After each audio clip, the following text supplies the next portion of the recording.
Balakrishna, Boyapati scene కలిసి పనిచేశారంటే అది సాధారణ సినిమా కాదు. అది మాస్ జాతర. వీళ్ళ కాంబినేషన్‌లో వచ్చిన మొదటి సినిమా 'సింహ'.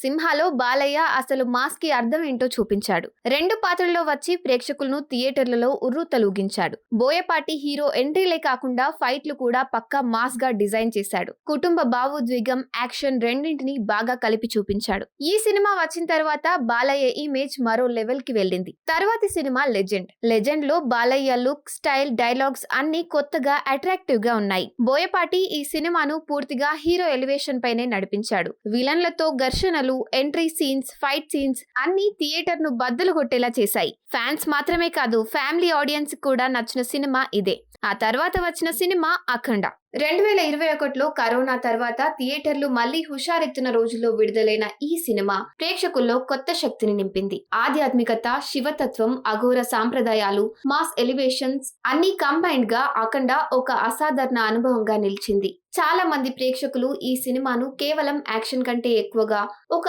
ఆధ్యాత్మిక శక్తిని ప్రసరించే అనుభూతిగా వర్ణించారు. బాలకృష్ణ పోషించిన అఘోర పాత్ర తెరపై కనిపిస్తే మాస్ అభిమానులకు గూస్ బంప్స్ వచ్చాయి. సామాన్య ప్రేక్షకులకు కూడా అది ఒక దివ్య శక్తిని చూసినట్టు అనిపించింది. బోయపాటి ఈ కథను నిర్మించిన తీరు ప్రత్యేకం. ఆయన మాస్ స్టైల్ కు ఇప్పటికే ఒక ప్రత్యేకమైన మార్కుంది.